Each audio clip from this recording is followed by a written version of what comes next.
I think it's important that people understand Satanism, because if you want to win any war, any battle, and you know this much better than I do, you need to understand your enemy. And so I started looking into Satanism as a religion. I thought, well, clearly the people in control, underlying, they're signed up to this.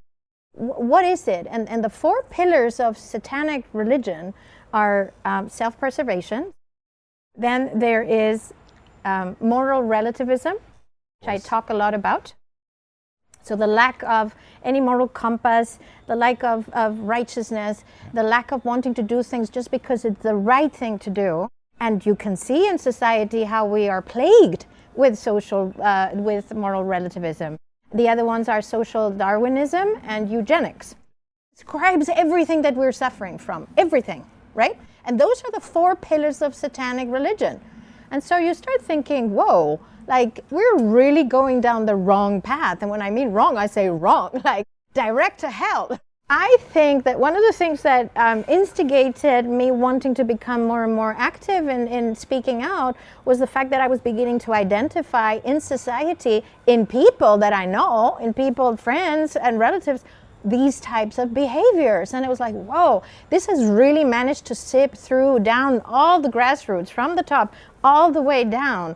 Yeah. And I wanted to tell people there is such thing as right and wrong. Relativism is a way to distract us from the fact that there are universal laws.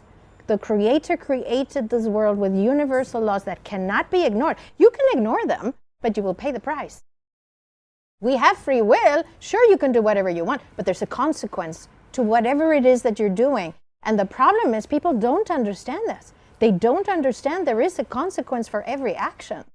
And so I think it's time for people to understand this and to say, hey, like there is value in doing the right thing, not just because it is the right thing, but because guess what? Your life might take a much better turn if you do. And so this was one thing, especially as a mother, that I just didn't want my children to be exposed to this satanic, twisted, immoral type of psyop that we're under. The most important principle in life, and in this universe actually, is the principle of caring for something. That is what starts everything. We only move into action when we care enough about something. I only got into doing what I'm doing because I care enough for my children's future and the world that I might leave behind one day. Yeah. But it's caring. And so the whole depression thing, the whole antidepressant, people are on antidepressants all the time. Everybody I talk to is on antidepressants. What does that cause? It causes apathy. It causes, I don't suffer from the lows, but I don't suffer from the highs, and I don't care about anything.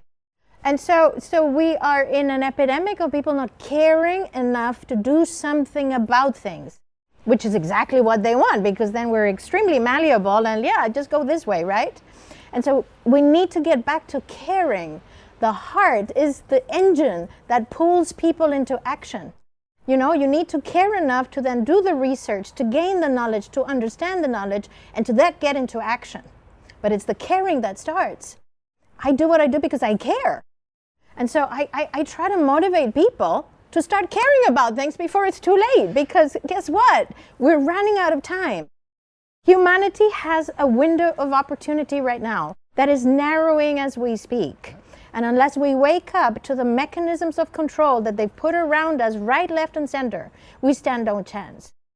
The only reason that they've had to account for such a big resources, money, and time to build this matrix is because they couldn't control our minds yet. And so they must have worked out, if we could control their minds, this would be really, really easy, right?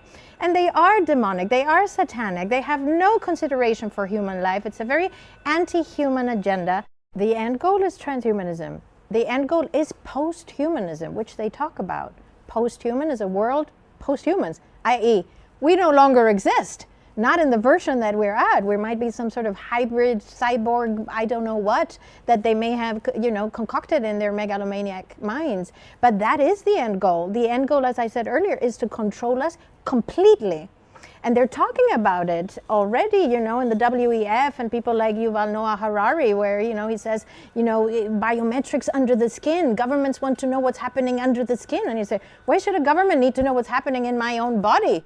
Like, honestly, it's crazy, but these people are soulless. They don't believe that we have a soul. They don't believe in God. They don't believe in spirituality.